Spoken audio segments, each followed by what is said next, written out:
Hello,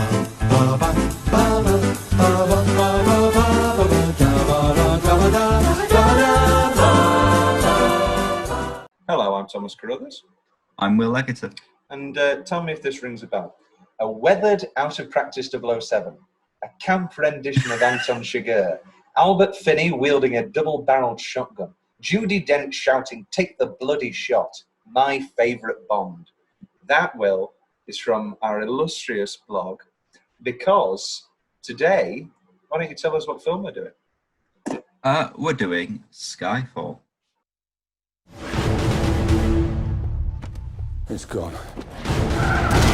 You both know what's at stake here. There isn't much road left. Take the bloody shot.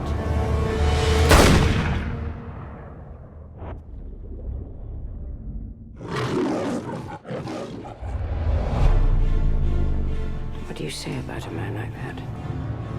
3 months ago, you lost the drive containing the identity of every agent embedded in terrorist organizations across the globe. 007 reporting for duty. Where the hell have you been? Enjoying death. I only have one question. Why not stay dead? There's no shame in saying you've lost a step.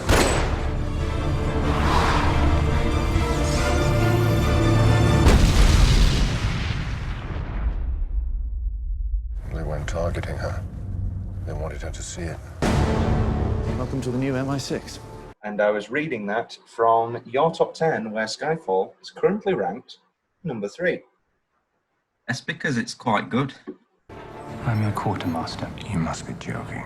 Author PPKS 9mm short. It's been coded to your palm print, so only you can fire it. Less of a random killing machine, more of a personal statement. Q. 007. I want to meet your employer. How much do you know about fear? All there is. Oh, not like this. Not like him. Just look at you, chasing spies. England, MI6. She sent you after me knowing you're not ready, knowing you would likely die. Mommy was very bad. The two survivors, this is what she made us. Everybody needs a hobby. So what's yours? Resurrection.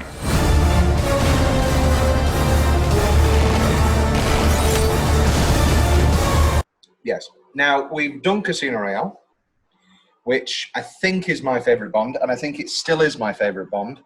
Now, this was the first time I'd watched Skyfall the whole way through since the cinema, I believe.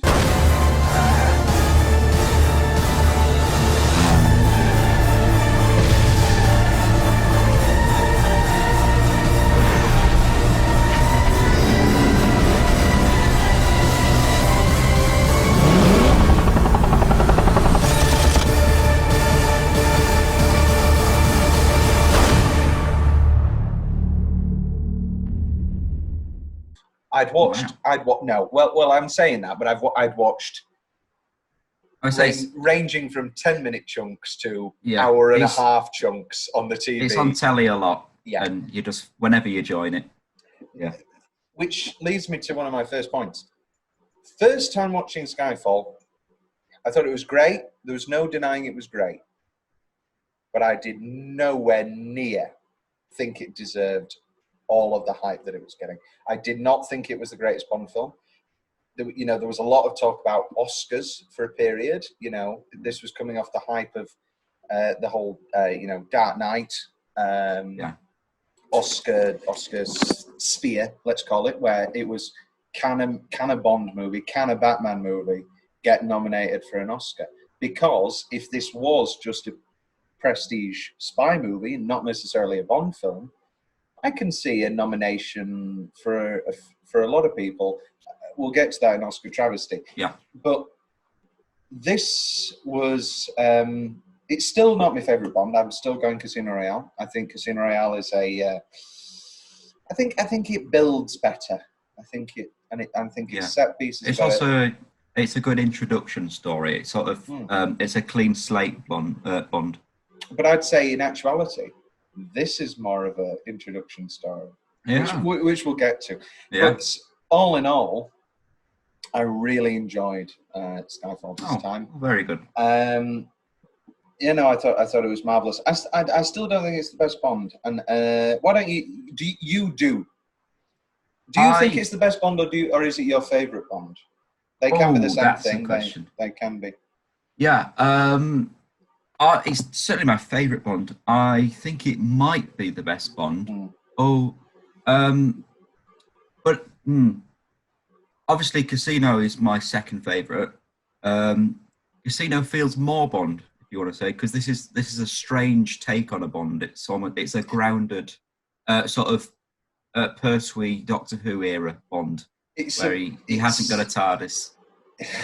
It's like it teases you. It leads you into a false sense of security, because the first hour before we meet Anton Chigurh is your average Bond. Sure, he's been shot, and we've not seen that before, and there's that dramatic aspect to it, and he's recovering and all that. But in a sense, the Komodo dragon stuff, all that sort of business, we've seen. This is the Bond that we know. And then suddenly you meet Anton Chigurh. Oh my God, Raoul Silva. Jesus Christ. We meet Javier Bardem as Raoul Silva. And again, it's a sort of Bond that we've met before. Sorry, it's a sort of Bond villain that we've met before. And he kills the lady, and, you know, it's the sort of Bond, again, it's the sort of Bond we've seen before. Yeah. But then suddenly, this weird, perverted, Oedipal complex, mummy issues movie comes out, and there's all these long monologues, and we go back to Scotland, and suddenly we're in a whole different beast. And I was going to phrase it as a Tom's big question, but I think it's just rather obvious. I think this film excels from its 70-minute point onwards. Yeah, the second act.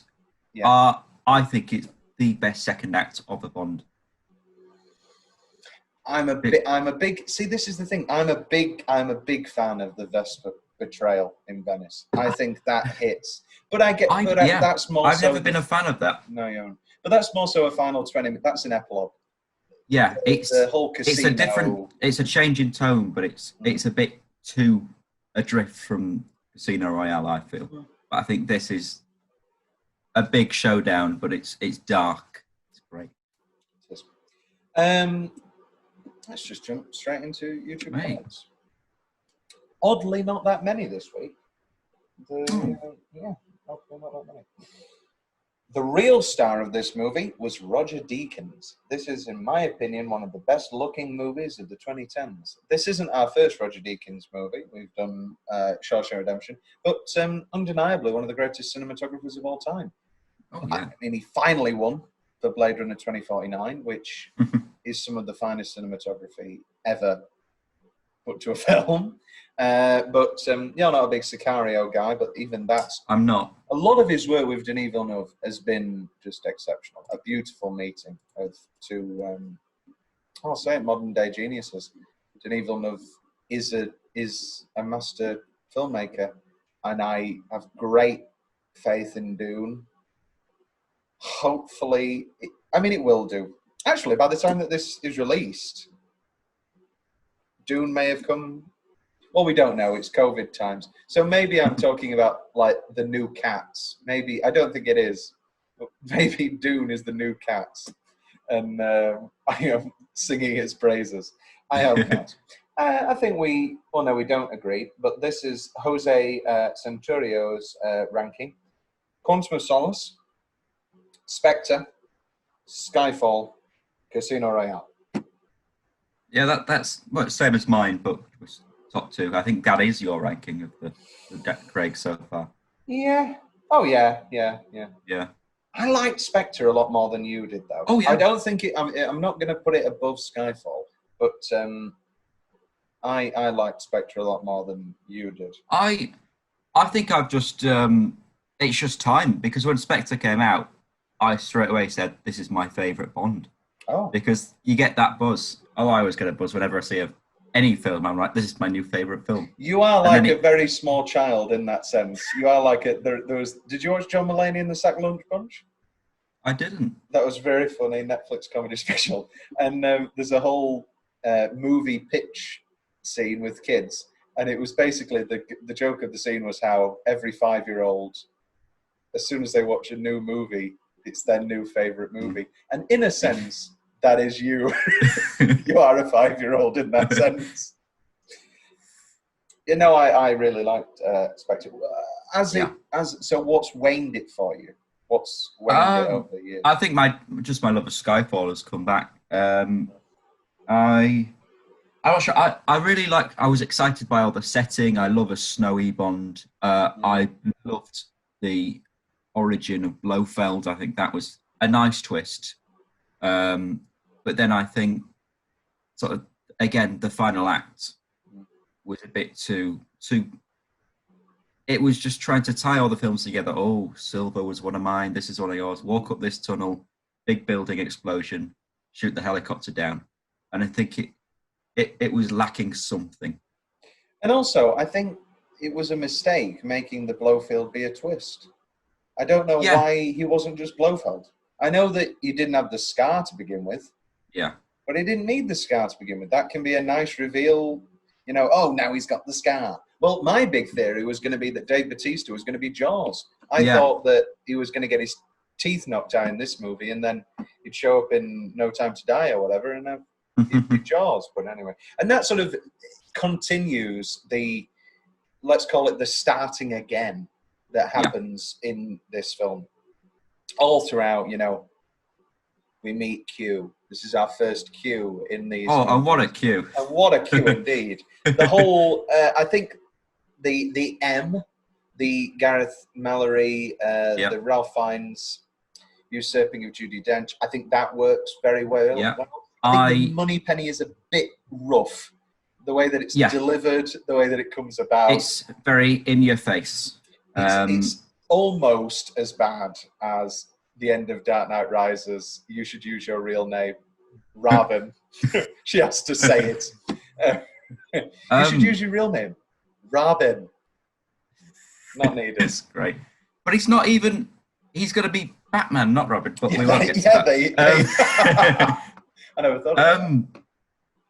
Yeah, I prefer Ray Fiennes' Inspector, actually. I think he's superb in that. Oh, yeah, because he's not got that much. Yeah, he's not got that. I mean, he has got a lot to do in this. But Q, actually, because they both Q gets to go out into the field as well in the snow lift. That's great. But no, that big payoff Inspector is like, and now we know what C stands for. That's still the best M thing ever. But also, the weird thing about Spectre was, it was Craig again.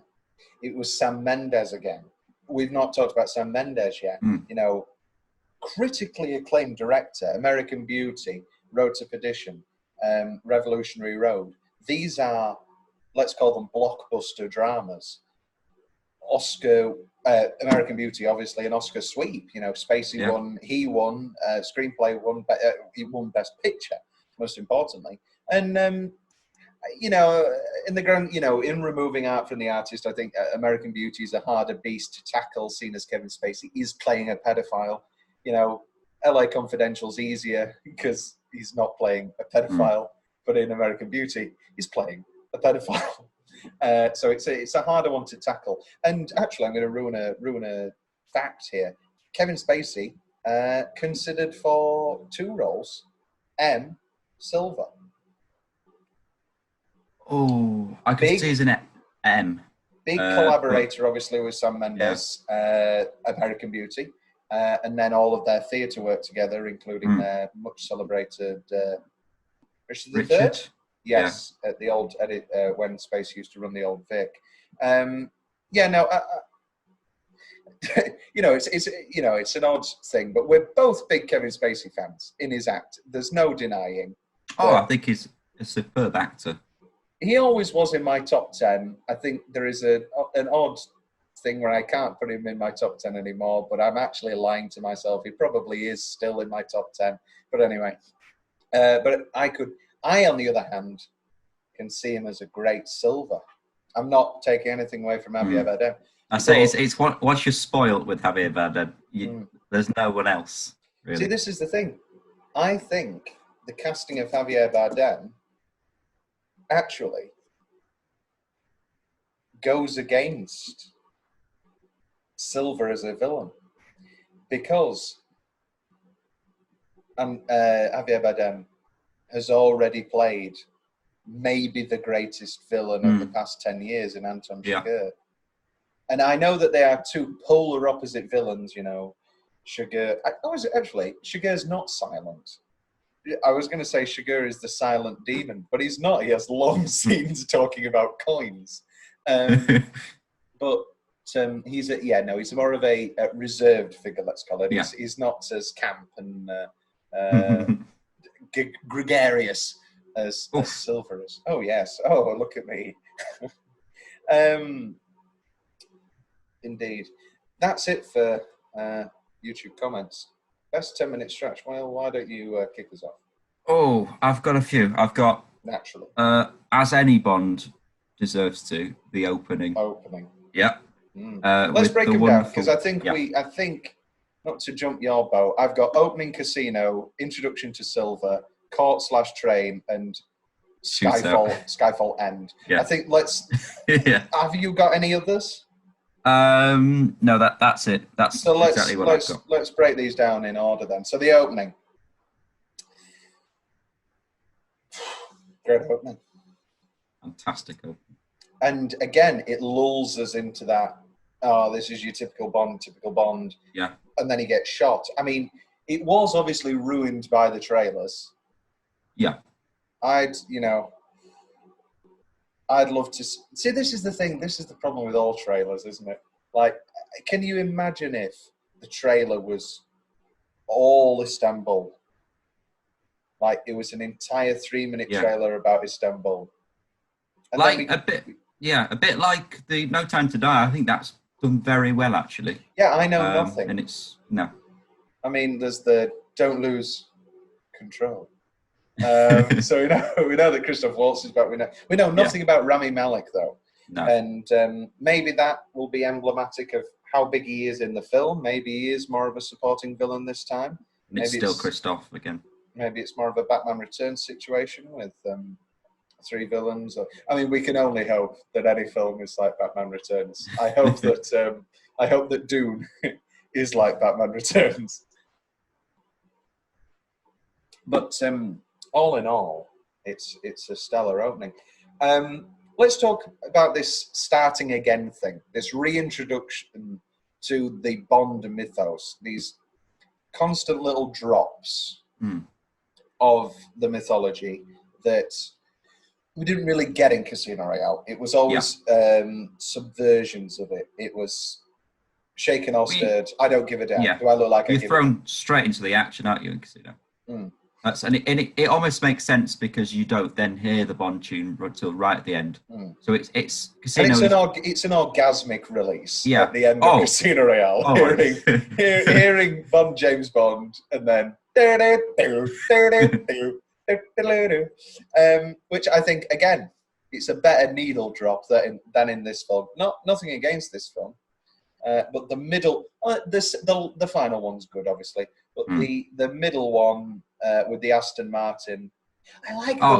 You need it. You need it for the Aston. I like the little where it's deconstructing it. So unfortunately, John Barry, the legendary composer of the original Bond theme.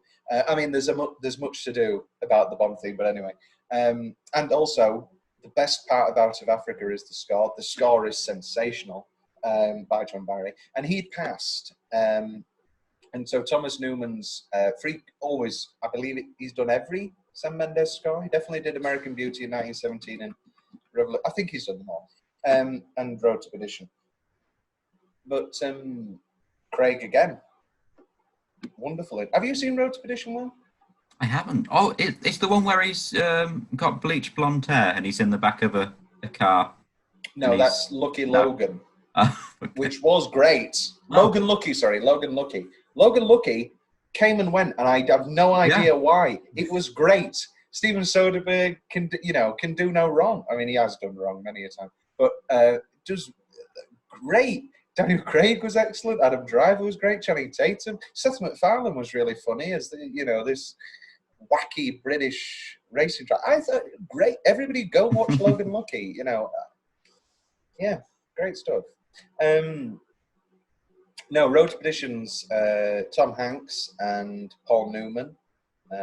It's in the rain. Everything's in the rain. You'll have seen the rains. You'll see it anyway. Good movie. Great movie. So the score is Thomas Newman, obviously with a stellar score of his own, but constantly blending in that John Barry original themes to pay homage and tribute, because this is obviously the 50 years of Bond. This was a big thing when it came out. Yeah. And it actually, I always get it. I think I have it in specific favourite parts, but oddly enough. But when it comes up, and 50 years, James Bond will return, I think it's a really beautiful and, touching thing. It is a part of that. Sure, this is lots of troublesome stuff in those early movies and whatever, but they are fundamentally British and an iconic character that I can see going on forever. I can see it. I mean, with the conversation about who the new Bond will be is always looming. But also, I want it to be the guy who played Dracula in Klaus Bangs. Yeah, I want him to be. I think it'd be great. Too Swedish?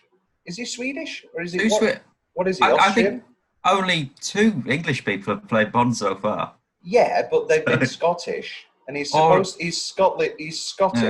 He's an Englishman from Scotland. He can do it. He did a very good English. He did do a very good English.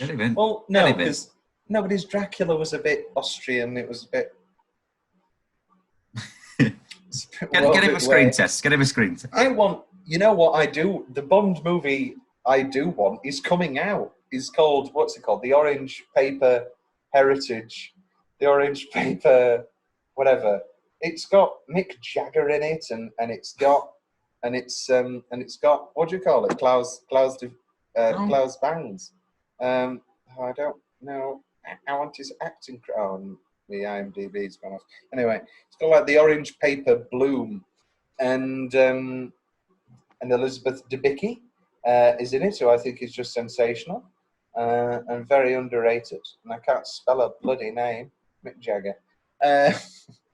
So that's hopefully going to be great. Let's move into the Macau Casino. I don't actually know why I've put this down, because I don't actually think I enjoy this. I don't enjoy it, but I have put that conversation at the bar. The conversation in my single minute. The conversation's wonderful. It's the rest. The Komodo dragon, I couldn't care less. How the hell did they get into our system? Getting traced back now.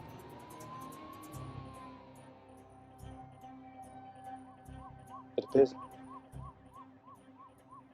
to be your computer, Mom.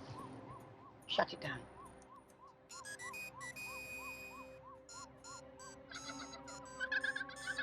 What is this?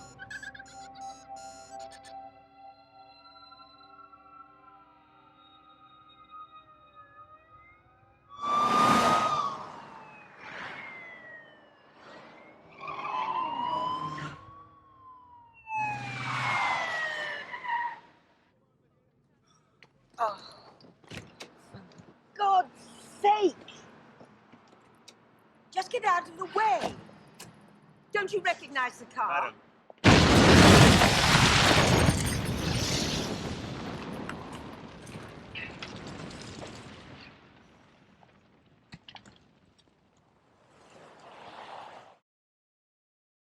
And the CGI is real bad. I've got this in change. Yeah. There's multiple moments in this film of just terrible CGI. Actively bad CGI. The Komodo dragon. A few of those helicopters, actually, when they come, who's those alone? Bit late on that Bond, you know. Poor woman's dead. Why didn't he press the radio? Are we to presume that he pressed the radio straight away? I don't know when he pressed the radio. I want to see him pressing the radio. No, because then you'll ruin the reveal. Yeah. But also, Because it must have taken them a while to fly them helicopters over. Yeah. The film is called The Burnt Orange Heresy. There you go. Yes, with Mick Jagger, Donald Sutherland, and Elizabeth Debicki. I think this came up on our last Bond episode, actually, when you talked about how much you want Klaus Bang to be Bond. But here we are, the Silver introduction. Oh. Great. I'll spoil some of my favourite moments now. Do it. Anytime he makes a rat noise. And then the best bit Plop, about that whole plop, thing. Plop, plop, plop. The best bit is where we could either eat each other. It just, that's great. Very. So there was a lot of controversy. I'll get this up now.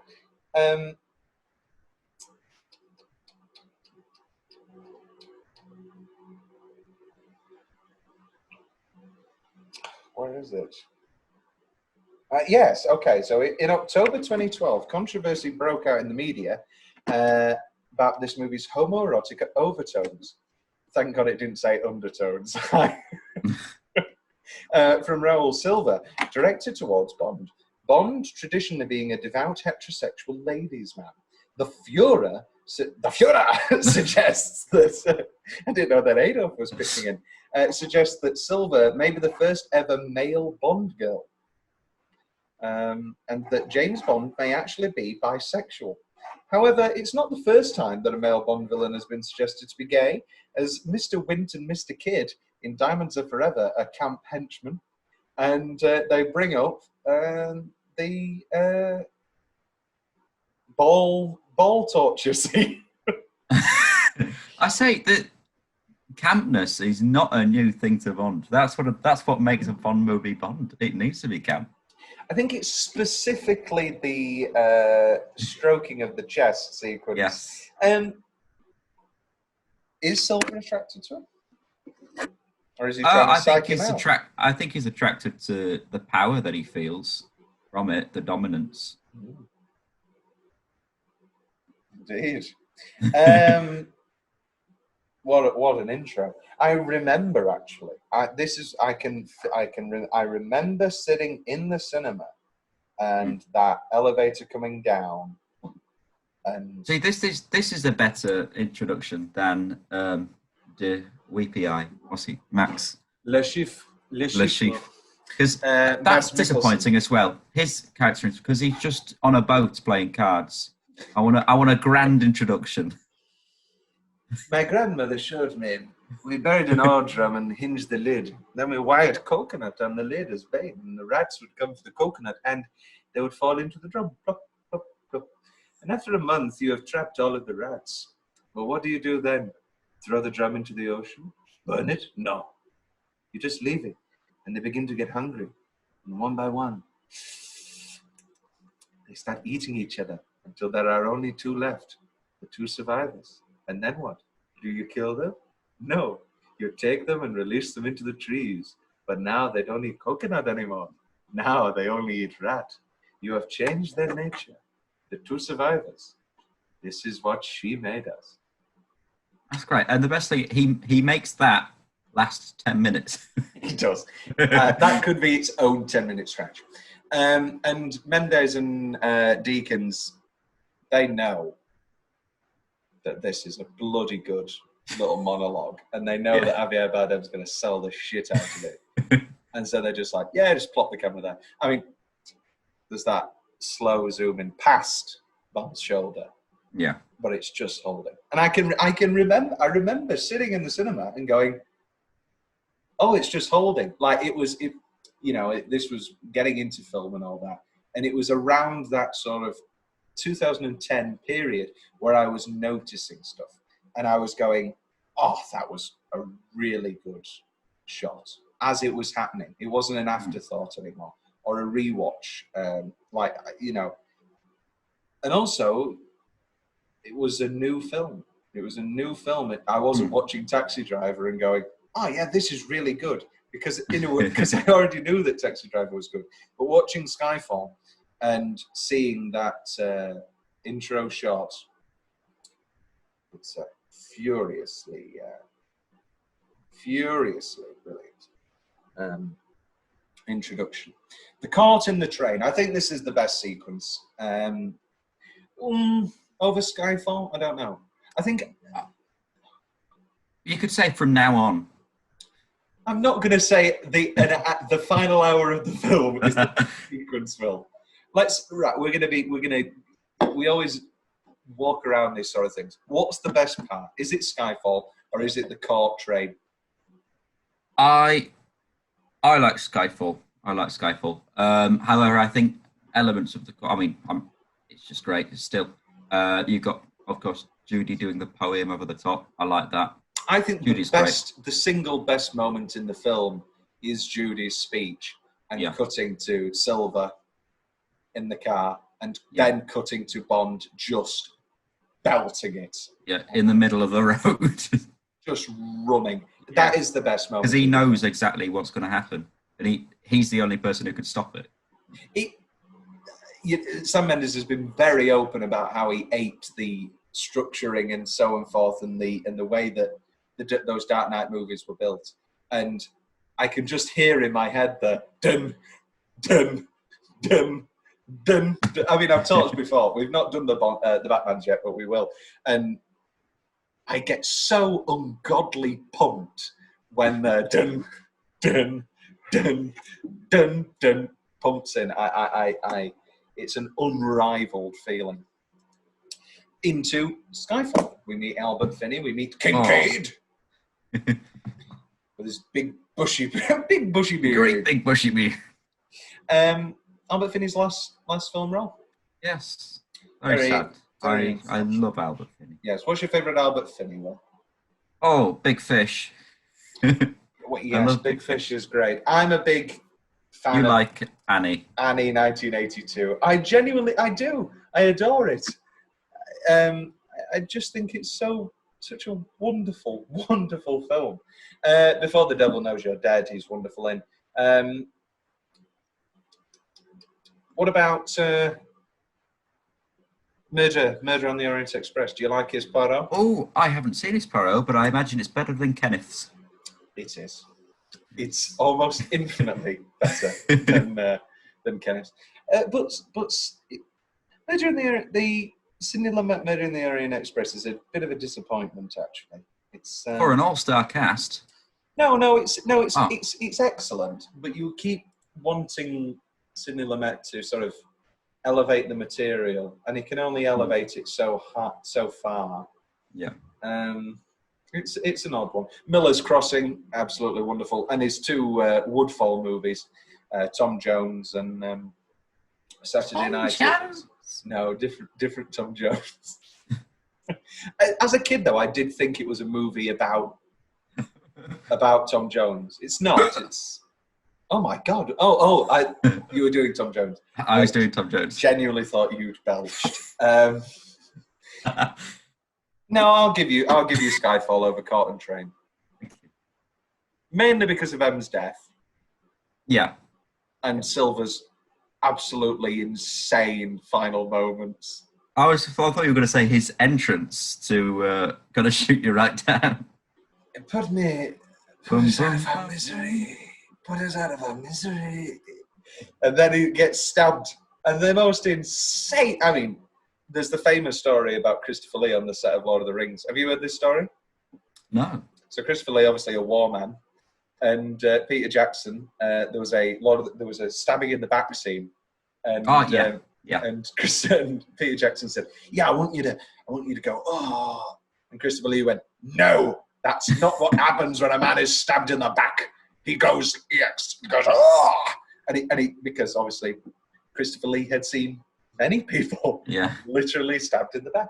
And it is that weird thing where you forget that, like when you watch It's a Wonderful Life and you go, oh yeah, James Stewart was nervous about doing this film because he'd just been at war for 5 years and was an absolutely decorated pilot. Like, there's no war here. Yeah, there's no Hollywood glamour about that story. The story is true. James Stewart was one of the best pilots of the war. It's that weird. It's that weird coincidence. I guess. Tom's Willis talking of weird, Thomas Whittler's specific favourite part of the film. I mean, you can't beat Take the Bloody Shot. No. It's not Whittler specific. It was, again, it was a bit ruined by the trailer, but who wouldn't put that in a trailer? It's something I quote a lot, especially when someone's taking a picture. Yeah, I was going to, yeah. The Scorpion Tequila, ooh, Hey, good stuff. yeah. Not really being covert. Look at me, Scorpion Man. He's enjoying himself. He is. Shaky gun when he's shooting at the thing, and we have the close-up, and he's... Then he has a little paddy. He basically is doing the Blazing Saddles. I shoot. Look at that, steady as a rock. I shoot with this hand. That's great. Does that say shame? Is this a reference to the wonderful movie about Michael Fassbender as a sex addict? Shave, the very erotic close shave. Old dog, new tricks. Oof. Do they just go at it? We never see, do we? But I can't imagine that shave ending and them not it's going at it like James animals. Bond. I think we know what he's going to do. He tries halfway through. It's just butting it. Is he, like, I get, she's a beautiful woman, it's a very erotic moment, it's very sexually charged. But you're going to have all that shit on your face. Just let her finish the sexy shave and then go for it. I guess maybe you wanted to look at her breasts. Oh, Tom. I think they should have used an electric shaver just to take away the tension. Actually, I'm gonna ruin another fun fact here. Where is it? The sales of Cutthroat Razors went up following this film. Oh dear, was it that bad? We don't want Kevin Spacey facts. I can remember what Naomi was on the one show, and she was saying that's actually her doing it, and she had to learn how to shave. Mm-hmm. That's her live shaving Daniels Craig. Shaving his Reportedly, sales of Cutthroat Razors increased by around 400% in the week following the movie's launch. Online retailers of Cutthroat Razors reported sales increases of 50 to 400% due to the exposure generated by this movie. The spike in sales has been attributed to obviously to the love scene. Sometimes the old ways are the best. Oh. What's the best Bond line here? It's Albert Finney. Oh, Bond's line. Actually, what am I doing? We have an entire category for this. We do, yeah. Which we'll get to. I'll break mine now, though. It's Okay. Albert Finney going, try and stop me, you jumped up little shit. Welcome to Scotland. The shower. Oh, the sexy shower. Which is a bit weird because he's, I mean... Were you going to say he's done shower? He's had a shower. No. In Casino Royale. He's done that. He's had a better shower. No, it's weird because he's just found out that she was a child prostitute. And he's like, yeah, go for it. Remember, this is James Bond. And but still. He's not the nicest man. No. The silver intro.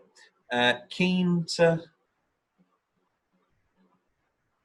This is another classic Tom writes half a note thinking he'll remember. Keen to. Kunta Kinte from Roots. My name is... Judy's speech we talked about. Yes. Grenades. I love Silver's little... and he's throwing the grenades. Which leads to my other favourite Silver moment, which is barely audible. Are you getting warm? Which maybe is an actively bad moment, but who knows? Silver's reaction to the drop into the water. He's like... And it holds for so long. We're like, oh, what's happening to Bond? We don't know because we've got to look at Javier Bardem and go, hey. He's really mugging it up. Will's more general favourite part of the film. Oh, I've got the tire just when he lands on the train. That's the little. That's great. It's a bit like they try to do that Inspector in the opening when he lands on the sofa, which is it's quite good. I like that. I love going back to the music when we first meet Mallory, and when he says, "No, this is retirement planning," and then the horns come in as we zoom into Judy's face. That's good. That's very nice. That is good. Lovely, lovely little Ralph moment in the court where he goes, Yeah. for the sake of variety, let's hear from the witness. Because Helen McCraw is bloody going off on one. Oh, she is. Do you think it's very antiquated? Poor Judy. Oh, Judy getting railed in court. Oh, dear. That's an image. I've got oh yeah, the I don't know why on this watch I got my memories very mixed up, and I forgot that, you know, when she gets sent that video message in the car and it's her going, I thought it was going to be You thought it was Jurassic Park? Yeah. I had that in mind. I thought, oh, this is that bit. Oh, no. It was Samuel L. Jackson's first role. Yes. Maybe no. Sorry, not his first role. His first role's in Coming to America, where he plays the guy who robs the. When are we doing Coming to America? I fully adore Coming to America. Those John Landis comedies. Three Amigos, Trading Places, American Werewolf in London. Coming to America. Animal House is a bit dated, but Blues Brothers 2, not Blues Brothers 2000. I'm saying I was going to say that's Blues Brothers as well. The only reason you watch that is for Aretha. Yeah. And James. And then the greatest thing he did. Well, you don't watch it for James because he was dead. Oh. You watch it for Dan Aykroyd. Who played? Yeah, do you remember who played the? I always get my Belushi's mixed up as well. So It's very crudely call them dead Belushi and alive Belushi. Yeah. Jim Belushi is the dead one. Because obviously they had to get Goodman. No. Jim Belushi is the alive one. Oh no. John Belushi, yes. John Belushi's Blues Brothers is Animal House is dead. Jim Belushi was in Twin Peaks. The Return. Everybody was in Twin Peaks: The Return. Tim Roth, Jennifer Jason Leigh, everybody was in. Naomi Watts, Laura Dern. Anyway, any other favourite parts, Will? The DB5 reveal. What? That's. Oh yes. It's a nice one. We're both not car guys, but we are. But when it's a really, really good car moment, Yeah. Well, no, you fully love Top Gear as well. Don't you? I'm a big Top Gear fan, but I'm not a petrol head. I think that's What? I think they're just called car guys, aren't they? Petrol head. I'm a real petrol guzzler. So, Oscars. Skyfall wins best song. Do you think Skyfall should have won, or do you think it should have been Suddenly There's a Child on My Lap? I don't remember any of these. Pyre's Lullaby from Life of Pi. Ted Had a song. Wow. Ted I enjoyed Ted. Actually, I enjoyed Ted 2 too. Yes, both Ted movies are great. I love them. Yeah. Sound mixing. Skyfall, I mean, we know that Roger Deakins doesn't win because he didn't win until Blade Runner, but he did get a nomination, actually, for Best Cinematography. Where do we think the travesties are here? Do we think there are any travesties? It's Javier Bardem for Best Supporting Actor. Okay, let's have a look. I think the screenplay is better than it has any right to be, which is a weird way to say. You're not going to top Argo. Yeah. Oh, what a weak year. Yeah. What a weak year for scripts. Lincoln. Real bad. Lincoln, an actively bad movie. Yeah. See, I say it's a weak year, but The Master was this year. The problem is that The Master wasn't nominated for everything. The Master's one of the. Yeah. Very annoying. Right, Best Supporting Actor. Who are we cutting? I think we're cutting Tommy Lee Jones as in Lincoln, even though Tommy Lee Jones is the best part of Lincoln now. This is the problem. Yeah. Yeah, all right, get rid. Yeah. Now, are we going to do a bit of Oscar trickery and put Judy in for Best Supporting, even though technically she's the Best Actress? Well, are we trying to try and get Judy an Oscar that she was never going to get because it was 10 years ago? Yeah. We can't play the system anymore. I've not seen Silver Linings Playbook. Oh, it's enjoyable. I hear Silver Linings Playbook's great, and the fact that Jennifer Lawrence has become an absolute cow, just an absolute terrible, horrible person. Just an actively terrible person, not a bad actress. She is very rude when she's on Graham Norton. Paul Graham. That's what I've noticed. She was rude to that bloody foreign reporter who was using Google Translate. If you just put your phone down, you know. Oh God! Is that her on Graham there? Is that shot of it? It looks like the Graham stuff. Yeah, I do. Yeah, no, that's definitely the grey. The orange and the green. So Anne Hathaway wins for. Yeah, that's it's a bit good, is that? I'd give it. Yeah, I'd give it to Amy Adams in The Master. Just just wait till Arrival. I'm gonna give it to her there. I'm sorry. It's worth it alone. There's a scene you haven't seen The Master yet.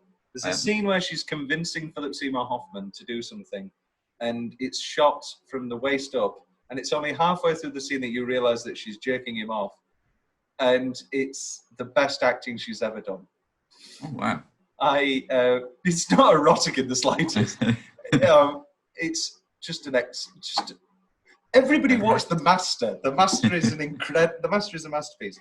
So my biggest travesty is that The Master doesn't get in all of these movies. Get rid of what do we think of Life of Pi? 7 years on. I've not seen it, but it was more of a visual thing, wasn't it? If I can remember. No, I can agree with the Best Director win actually. Yeah. Actually, no. The Master should have won Best Picture. The Master should have won Best Director. The Master is active, and Joaquin should have won Best Actor. And I'm sorry, Christoph, you were great in Django, but you were just doing hands again, but as a nice guy. And that's great, but you're not as good as Philip Seymour Hoffman in The Master, which is actively one of the best performances of the fucking decade. Just The Master, a flawless, impeccable movie. The Master. Everybody watch The Master. What's next on this little show we do? It's in the shadows. That's where we must do battle. So before you declare us irrelevant, ask yourselves, how safe do you feel? Just one more thing to say. My late husband was a great lover of poetry, and I suppose some of it sunk in, despite my best intentions. And here today I remember this, I think, from Tennyson. We are not now that strength which in old days moved earth and heaven. That which we are,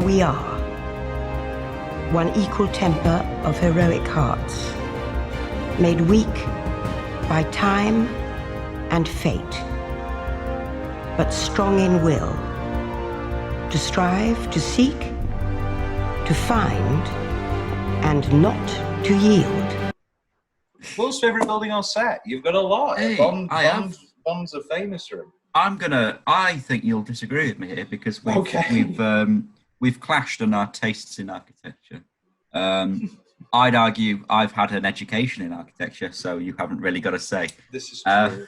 You've not, yes, but would you say that I've had more of an education in film architecture by being somebody who has... You've just seen more films than me. Well, it depends right. This is the thing that we've never specified. Is it the best set for the film, or is it the best? Because you could say, if we're just talking about best building, M's apartment's great.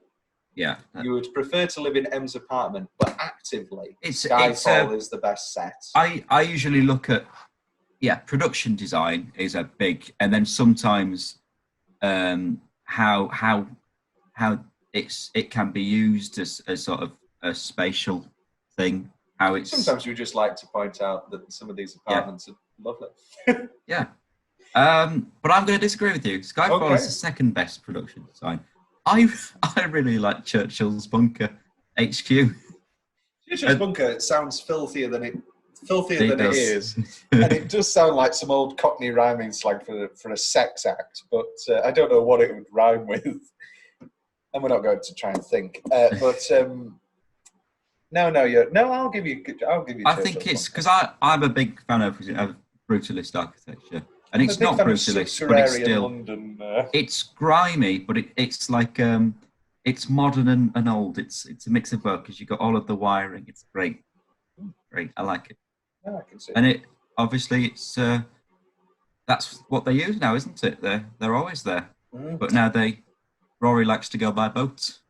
Do you think that you'd be able to spot a map of subterranean London from that messy shit on that screen? Sure. Best single minute. Word association. And we're now going to play a new game, which will only appear on this episode. It's called "Can Will Remember What Bond's answers to the Word Association were." Okay. Oh my god. If I say day, you might say wasted. Gun. Shot. Agent. Provocative. Provocateur. Provocateur. Woman.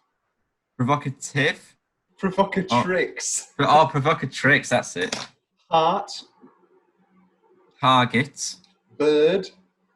Sky, which I don't like because they do Skyfall. I think he should have done something else. No, because he's doing proper therapy, isn't it? He's leading into it. He should have done, and he can't do height, fall, and then he'll Skyfall. I'm going to take you back to Mozambique. M. Bitch, which we'll just get to now. With Ray Fiennes then slowly just turning and said, "You all right, Judy?" I love that. She's fine. She's heard it all before. Fine. She's had it, yeah. Sunlight. Oh. Yeah.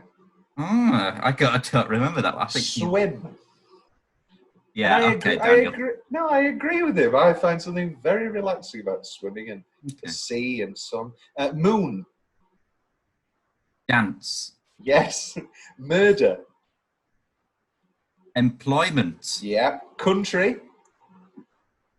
England. Skyfall. Bond suddenly pauses. Skyfall. Continued pause. Done. This is going well. And it did go well, Will. You did. You got. I think I did well there. I'm proud of myself. I remembered more than I thought. Yes, you were very worried when it came up. I have the fines, just most of the little exchanges with fines. I remember there's sort of being some, when the character name of Mallory was released, I remember some speculation. But all in all, I was quite, not overly surprised, but I was quite happy with the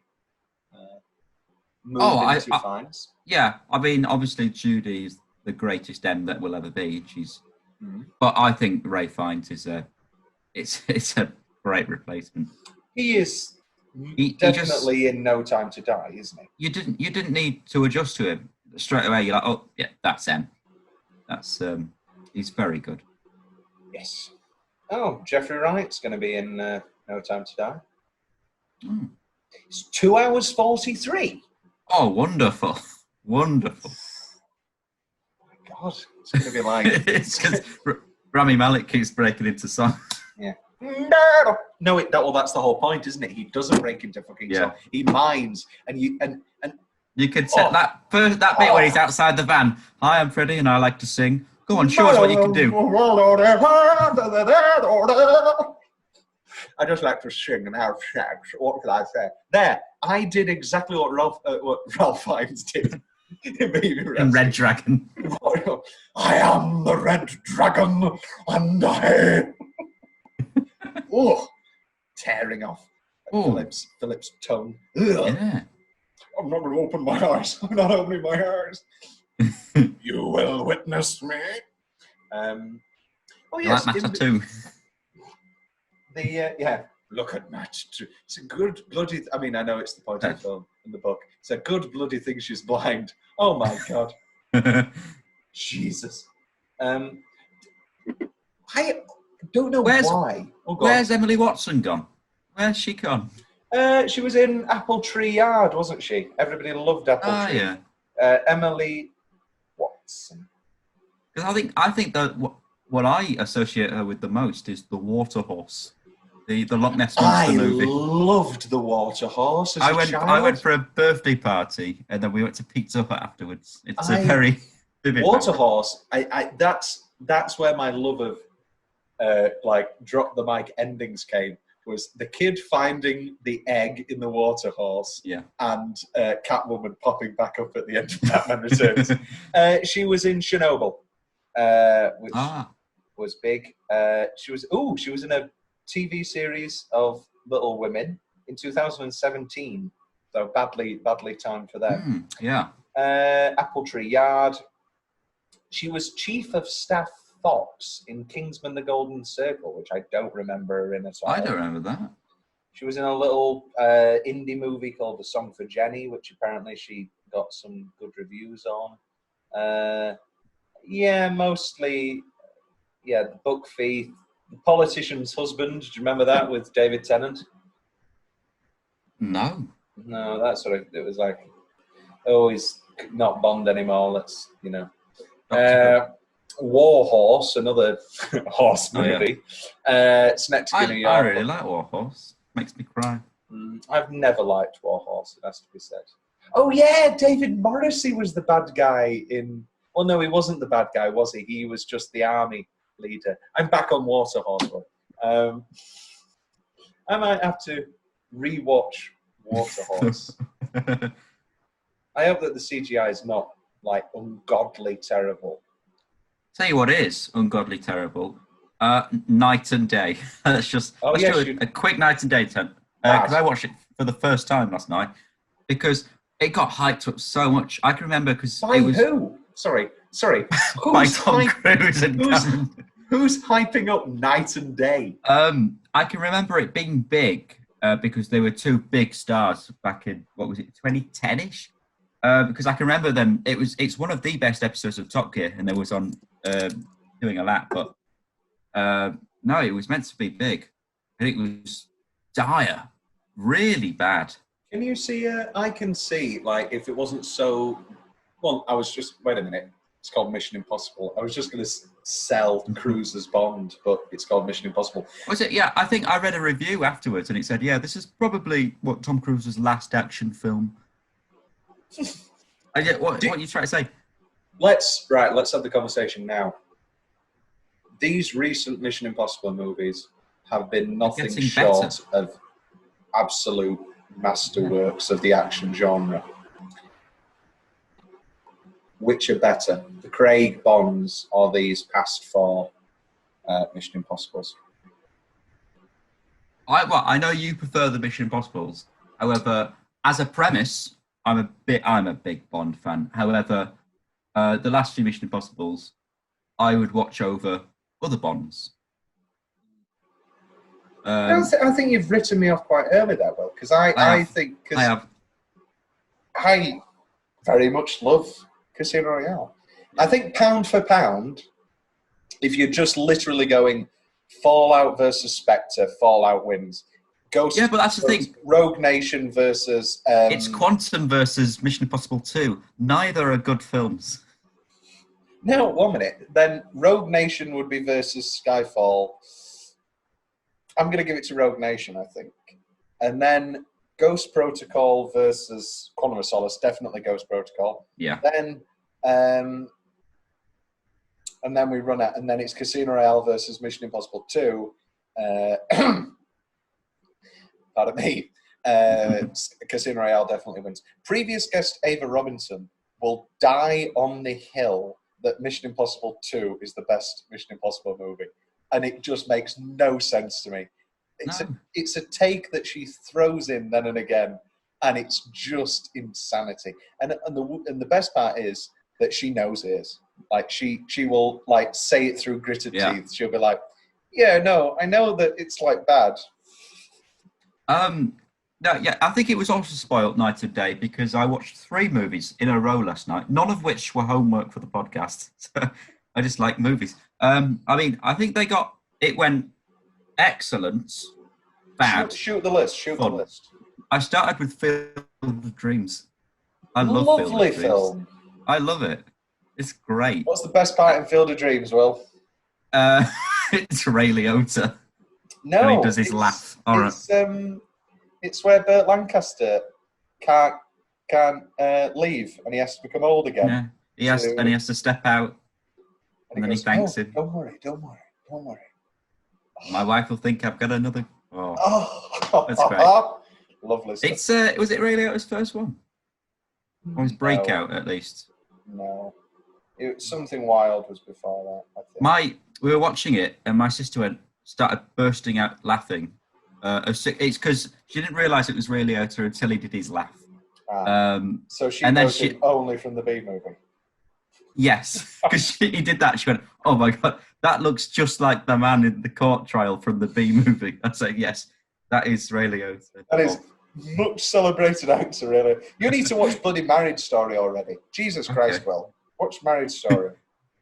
And then I rounded it off with Taken 3. The worst Taken. I mean, it's the worst Taken, but it's better than Night and Day. I love any Liam Neeson bad film. film. Steadily got worse. Actually, I don't know whether Taken 3 is better than. Oh no, Night 2 is Day. weird. Oh no, yeah. I don't know. I think your night got steadily worse. Anyway, your night would have been better if you'd watched Skyfall. It's time for some lines. Welcome to Scotland. The whole office goes up in smoke and that bloody thing survives. Your interior decorating tips have always been appreciated, 007. Go on, shoot us and we'll go back and forth. I feel this is a back and forth movie. I'd like the pleasure in saying, take the bloody shot. Hello, James. Welcome. Do you like the island? And then obviously we go on again. My grandmother had an island. It won't open. Of course it will. Put your back into it. Why don't you come down here and put your back into it? I can just imagine it, like Javier just get my grandmother every time. Like, stop it, Javier. Like, was it Tom Baker in Blackadder? It's like, you have a woman's hand. He's got no legs. I don't know. Missed opportunity, I guess, with my mummy had an island. No, I think grandmother. Grandmother. I guess. Daniel, these are fun facts. I'm out of lines, Will. Oh, well, I'm your new quartermaster. You must be joking. Why? Because I'm not wearing a lab coat. Because you still have spots. That's great. I remembered what keen to is. Oh. He's keen to get home. Can you let me in, please? Can you let me in, please? The London Underground, that's great. I love it. Wonderful. Still doesn't beat. Are you getting warm? As you were, Will, as you were. Do you have any other lines? No. I think even Silver will be able to spot that. He's the only one who could. So. Oh. What are you doing? We're just monitoring. Creating a false tracking signal for Silver to follow. Well, so... well, no. Excellent thinking. Get him isolated. Send him on the A9. It's the direct route. You can monitor his progress more accurately and confirm it with the traffic cameras. But what if the PM finds out? Then we're all buggered. carry on.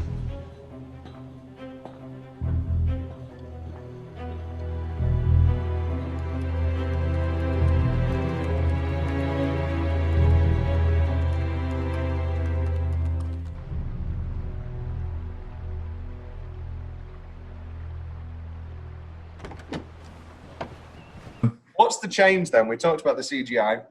I've got one major change that's always annoyed me. Okay. Always annoyed me.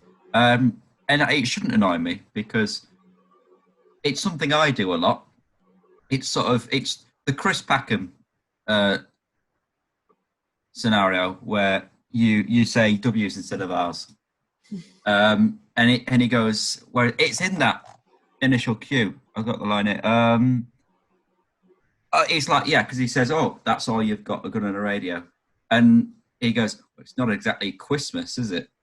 And I'm like, "No, Daniel, don't. You've just made Bond look." I've never noticed it. I've never noticed. Watch it again. He goes, "Christmas," and it's Christmas. No. That's my major. That's my major. That's thing. your only one. Bond's dead. Let's just be honest. There is no way he is surviving that fall. That fall. I mean, the gunshot alone. The gunshot and the best part about the Bond movies is that they use real locations. Why didn't they find a lower bridge? I mean, it's a beautiful, incredible set. Also, there's about 20 seconds remaining from her mistakenly shooting Bond. She's got 20 more seconds to shoot the other guy. Yeah. And he just stands there watching her like, oh. And he goes, "Ha ha ha! I used to be married to Nomi Rapace." I mean, he doesn't say that, but he was. He was. Get caught. Get caught? Oh, we talked about this before. The whole He wanted. How the Dark Knight was so bloody incredible, and the whole getting caught thing was so bloody incredible. And it still works to this day. And then every other movie did it for 5 years. This is egregious. Low-key and Avengers did it. I like this setup. I think it's done better than a lot of others because it's not a twist that he wanted to get caught because he very calmly says, "Oh, what are you going to do? Call for you're going to take me home all on your own?" That's him teasing with him. And he's like, "Okay, what's he doing?" I guess. The animation, the wacky computer animations, I've always thought were out of place. With Judy. I always thought they were a bit out of place. I think the bombing of MI6 sort of has no weight to it. It sort of comes and goes. Not the plot. I mean, in the building, the tension of the scene, it just sort of is a... It's because you've got that policeman who doesn't recognise it's Judi Dench, and he's like, "Sorry, love, you're going to have to..." Yeah.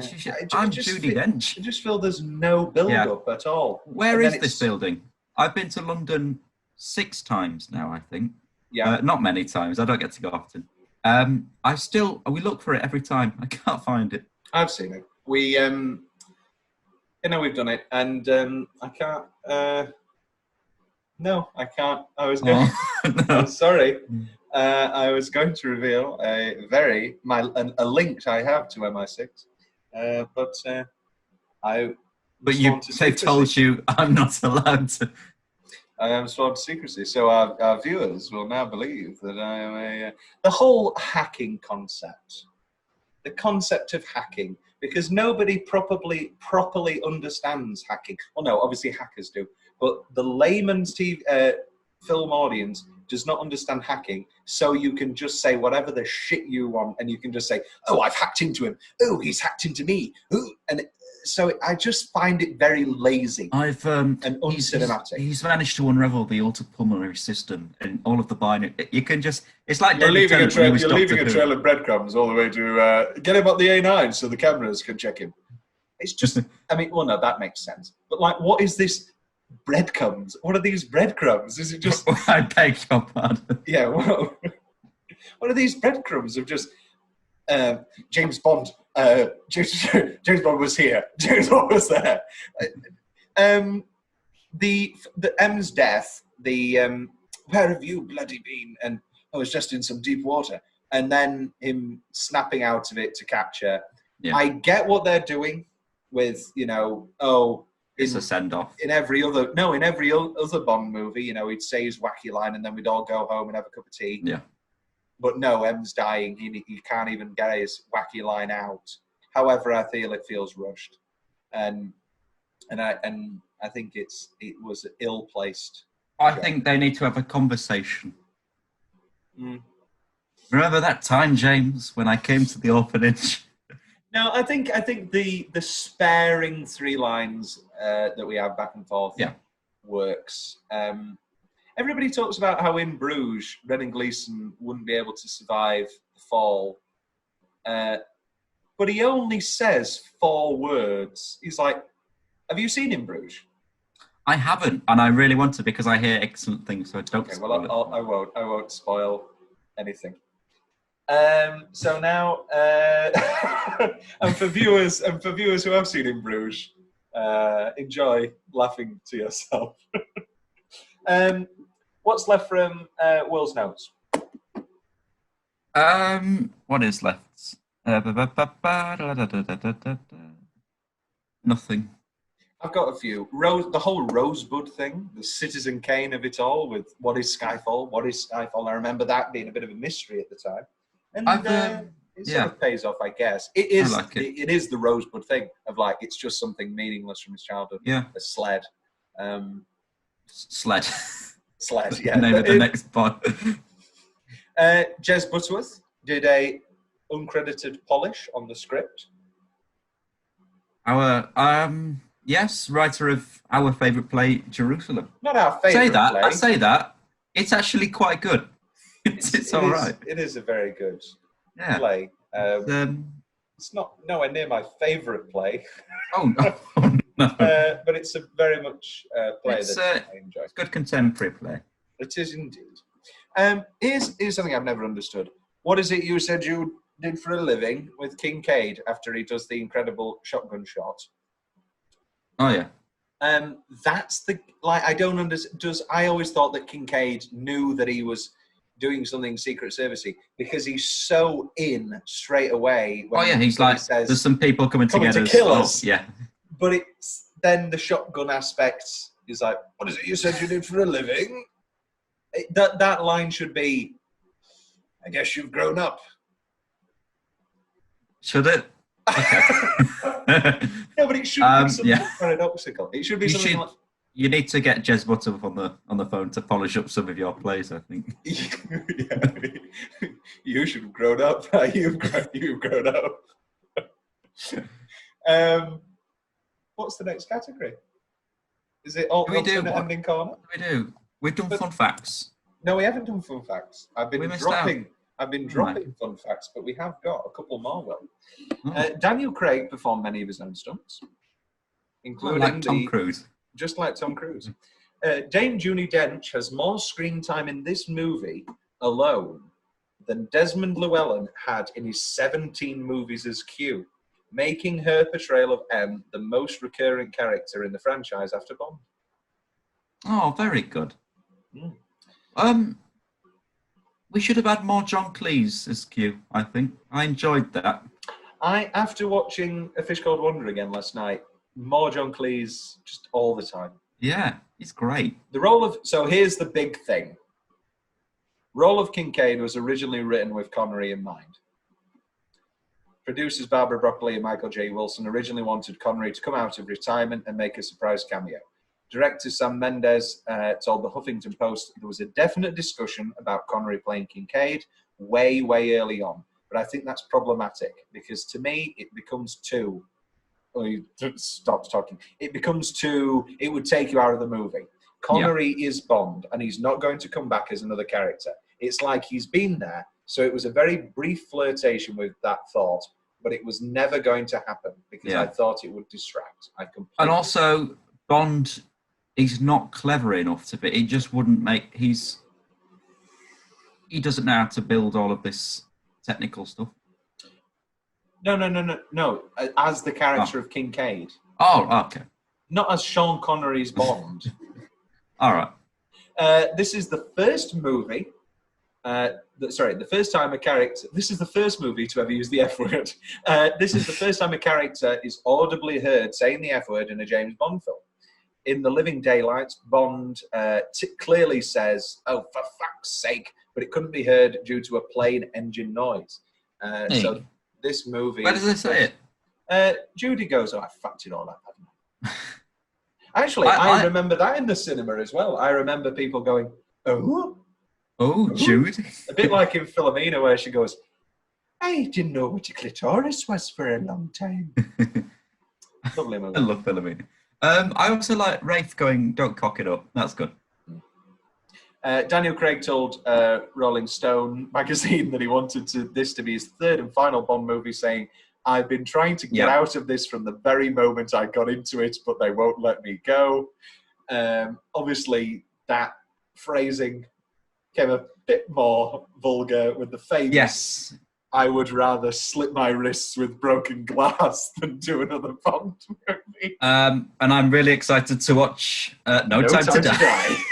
Well, actually, I think he is really in on No Time to Die. I think he knew that Spectre was a bit lackluster. That was he'd have the big bust up with Mendes, didn't he? So he'd obviously ruined his passion for the project. But you'd think, in actuality, No Time to Die would be another broken glass situation because that's had a lot of troubles. Like, it was obviously going to be Danny Boyle before it was Cary Fukunaga, who I'm very excited for. I think Cary Fukunaga is an excellent director. Phoebe Waller-Bridge has done a bit of a script polish. Yes. And a few more gags. And so people keep going for the thing that she's making it modern and she's addressing the sexist aspects of it and all that. I don't know because somebody said that she's written the script and she then went on Twitter and said, no, I did not write the script. Which again leads me to be, wait a minute, is the script bad? Is Phoebe Waller-Bridge distancing herself? So I have no idea whether No Time to Die is going to be good or not. I have a lot of hope. I think it looks great. I was very, very excited way back in March or whatever it was, where I had 2 weeks to go, and then all of a sudden, a little thing called COVID-19 happened. This is a funny one. If you watch the scene in the Komodo dragon pit closely, you'll notice that Daniel Craig has strange-looking, pudgy hands. This is because because he was wearing gloves, wasn't he? He was wearing gloves that Craig had gone to the shops and purchased that he thought were fitting for Bond. And Mendes let him wear the scene, but then in the editing, they realised because he needs to use his thumbprint for the gun. Thumbprint. Oh. Adele was pregnant when she recorded the theme song, which is why her voice could get so low because of all the hormones. We've not talked about Skyfall the song yet. Where do we put this in the Bond ranking song-wise? This is my favourite Bond. Oh no, it's not my favourite Bond song. My favourite modern day Bond song, definitely. Still, my favourite Bond song is "You Only Live Twice." I think that's great. I can't wait. Carly Simon. Mad Men again. You're gonna love it. Yeah. Hopefully. Yeah, it's that one. No, nobody does it better. And I probably put Skyfall then. Ever written. It's great. I will stand by. Glang, glang, lang, lang, lang. No, one of the just so sexy lyrics. I've warmed to Writing on the Wall because when I first heard it, I thought this is a song that Sam Smith was going to put on his old album, but then put it forward for Bond because it wasn't Bondy enough and it didn't have the under. But Have you heard the Radiohead? Have you heard the Radiohead song? No. So they commissioned Radiohead. Radiohead was who they first chose, and you can hear it. It's on a moon-shaped pool, and it's a very Radiohead, very dark, very ominous song. And I don't know necessarily if it fits, but it was a lot better than Right Number One. Adele's Skyfall is the first Billboard Top 10 hit to win the Academy Award for Best Original Song since what song, Will? In 2002. Oh my. What? I don't know. You better lose yourself in the music the moment. Which won for 8 Mile. I always find this very interesting. Director Sam Mendes used to be in a relationship with Rachel Weisz, who was once rumoured to be going to be cast in the movie. Weisz, obviously, very much married to Daniel Bond. Craig. I've always found, you know, I mean, it's obviously all professional. But I always think, what's happening there? Like David, I think, like David Fincher's. Either David Fincher's current wife or Gary Oldman's current wife was in a relationship with the other one for their new movie, Mank.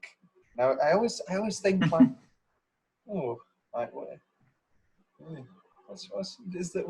is there ever the awkward conversation? Does it ever do they ever broach the subject? For those of you watching on YouTube, I'm not filming from a hospital. This is my new accommodation in London. So get used to this backdrop for a while. It needs a poster. Needs a poster. I don't know what the poster politics are when it comes to blue tack and pins. I'm famous for drab accommodations, though. Like in Philadelphia, everybody really jazzed up their room, and I kept it a bit clinical. And it was all white walls, and everybody had posters and big, those big carpets and stuff. Moroccan, yeah, and fairy lights. And mine was like the room you go to die in. It's in Switzerland. Yeah, it was Dignitas. Dignitas has better roomings than I did. Thomas, big question. Couldn't he? I know he's very cool and all that, but couldn't he get a doctor to get the bullet out? Surely they could have done a better job and done a proper X-ray to know how much bullet is in there. Yeah. It was good. It was good for the audience. It's nice to see him stab himself. It's a bit ooh. That's it, really. Silver's plan, as soon as you look at it, just falls apart, really. The Home Alone aspect of the final sequence always makes me chuckle a little bit. Synopsis of a sequel. We talked about Spectre. I don't think, as much as I like Spectre, I don't think it lives up to the promise of the end of this film. No. It was a disappointment. And I think a lot of people should actually rewatch Spectre, because I think the disappointment of it coming off Skyfall. Well, again, that's probably where the buzz for Skyfall came from, coming off of Quantum. You got to look at. There you go. Yeah, Godfather Part 3. I don't know. Godfather Part 3 is a bit dicky, but if Godfather Part 3 wasn't the third part, and the first two are arguably two of the greatest films ever made, would we look at it as a better film? I don't know. I think it still has its problems, but who knows? Who knows? Closing line on the fame. What does he say? With pleasure. With pleasure. Avec plaisir. And thus ends Skyfall, our second Bond. We may return to the world of Bond in the future. Who knows? But for now, this is our farewell to Bond. Hopefully, No Time to Die is excellent. We will have seen it. Sure, we'll get a review out on the blog as well. Yes, we will. Hopefully, multiple times. Hopefully, it's great. I hope so. I think it will be. I think it'll be better than Spectre. I think it will be better than Spectre. Hopefully. And that's all I ask. Of you, sail, share with me this night, each moment. Oh, beautiful. One of the best ends of a first act in musical history. And one of the best ends to a podcast. I mean, it's not the best end to a podcast ever. I just sang a bit of All I Ask of You. I think A New Argentina is quite good as well. A New Argentina is... I went to... Perron's Latest Flame is good. Yeah, but that's not an end. It kind of merges into... Now you're just saying things in Evita that you like. Yeah. I also like Rainbow High. I mean, that, yeah. They called me a whore. I can't believe they actually called me a whore. Ba ba ba ba ba ba